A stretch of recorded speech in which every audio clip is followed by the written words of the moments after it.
And now this is Usman Fall, an opportunity in behind. Once again, working on Brophy. He gets the better of him. Fall fires and scores. Hello and welcome to the 404 for some Sun Belt Soccer Saturday.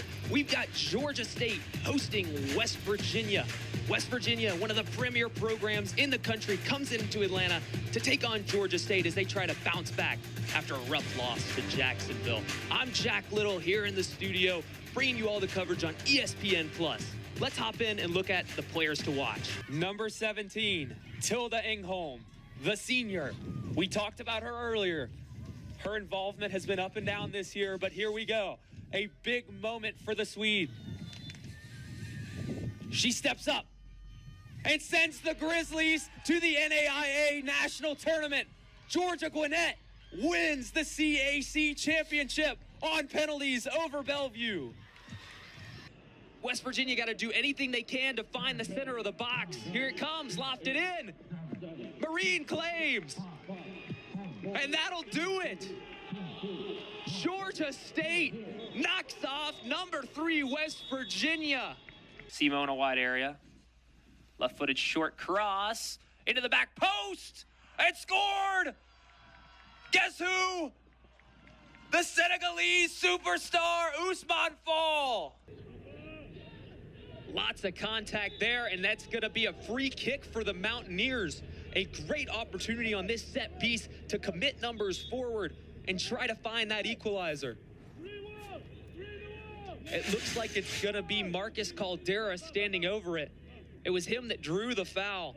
His quick feet, so problematic for defenders. Which swings it in towards the back post. Fall gets a head on it, can't redirect it on frame. Another shot for the Grizzlies, 2 inside the first 3 minutes. For the SCAD side, getting a lot of minutes this season. Were you able to sneak past a couple of goals past him? No. No. No. If anybody did, it certainly wouldn't have been me.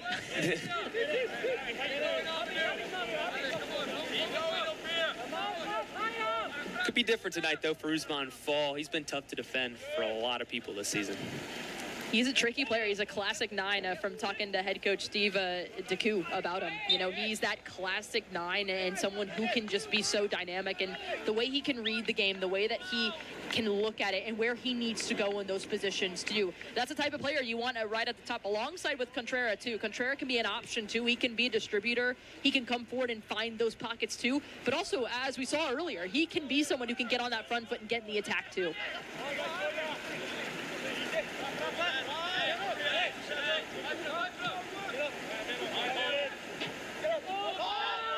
A little bit of pressure applied now from Goich. Will force Darub long.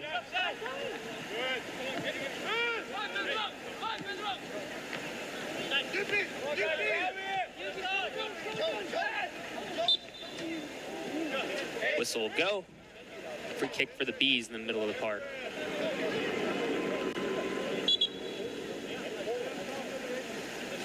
One thing, too, that's been really interesting in the first couple minutes, I'm curious to see how it plays out in the last couple of minutes here in the first half, too. You know, we talked about number 10, Mario Goich as well. We talked about him especially being that playmaker, that distributor. The Grizzlies have done a good job of slowing him down and not allowing him to get a lot of touches on the ball.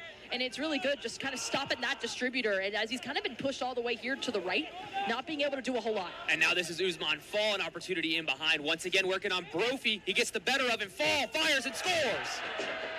The Grizzlies working ahead. There's Simo in a wide area. Fall running to the back post. He finds Osorio as a go, and it's blocked. Another corner for the Grizzlies. It's a good block. It's a block that needed to be made because Osorio, as he's driving in that ball, I mean, the way it was dipping, it looked like it was going to be on target in that one and just got right in the way of it. It sent up into the air and out for a corner. Harry Walsh, the reliable center back, been here for 4 years at Rio Grande. First team all-conference player. Potentially saving a goal. Osorio whips in. Hamu touched off the post. Now Rio can run. They've shown a willingness to counter on these corners. Here's Rosic. Alejandro steps to him. Now Goncalves with Gomez on him. Drops to Munoz Salazar, and the Grizzlies are able to kill the attack. Rayo still in possession. Lofted in the big frame of Darub. Goes upstairs and gets it. It's the one thing that I think the counter has been working so well for the Red Storm. But what's happening, and it's what Georgia Gwinnett, I think, has done well early on, too, is they get the numbers back quickly. They do enough. The players that are in charge of staying back in that back line, they do enough to slow down that counter. That allows for players to get back and help defend in those moments. And then it creates a bit of a situation where the Red Storm now has to build, find those moments. That's how Georgia Gwinnett's been able to win the ball back and go the other way.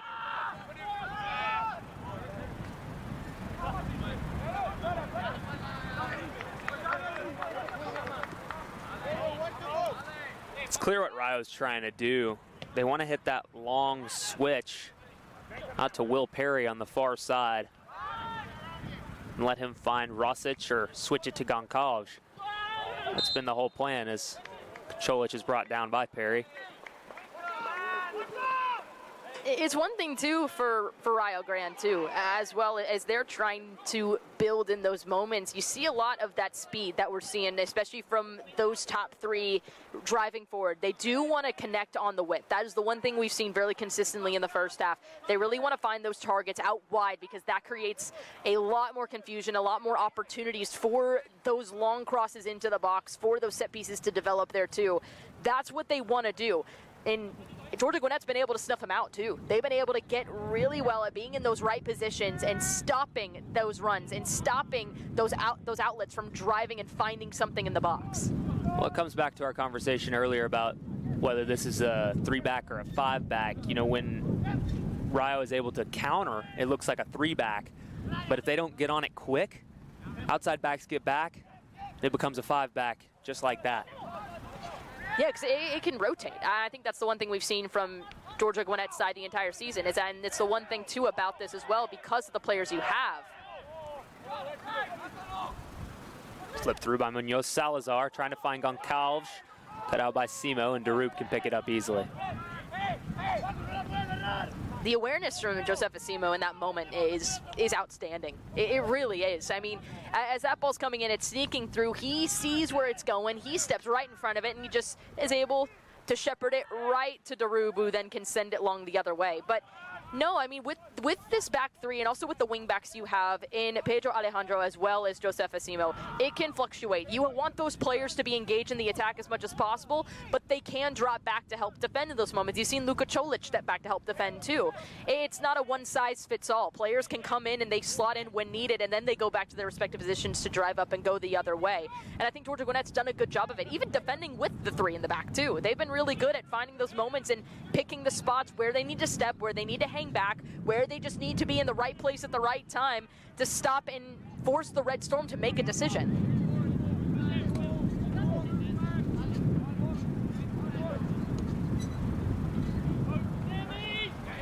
Long ball over the top, doesn't connect with Contreras.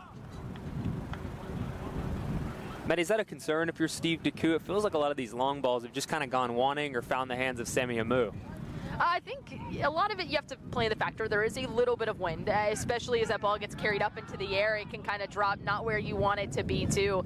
But at this point, too, you're trying to send that ball forward. You know, Usman Falonado Contreras, they can make something out of anything. And we've seen it happen so many times this season, too. So I think when you're sending that ball forward, yes, it's going right into the hands of Hamu, but also that allows you to get the press up. You can press in that dangerous area in the attacking third and then get the turnover, just like they did now.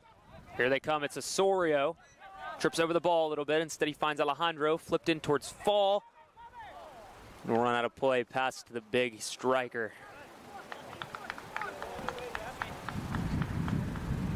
Usman up to 15 goals on this season. He's got 4 assists to go along with those.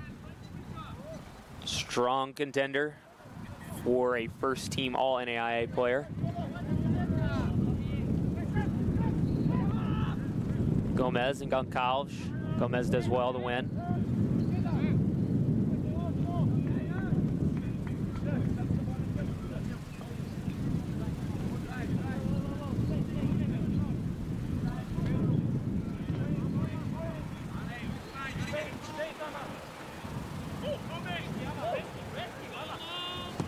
Diop looking for Fall. Now it falls to Fall. Left-footed shot, edge of the box. Usman Fall nearly puts the Grizzlies ahead. Instead, Sami Hamu is up to the task.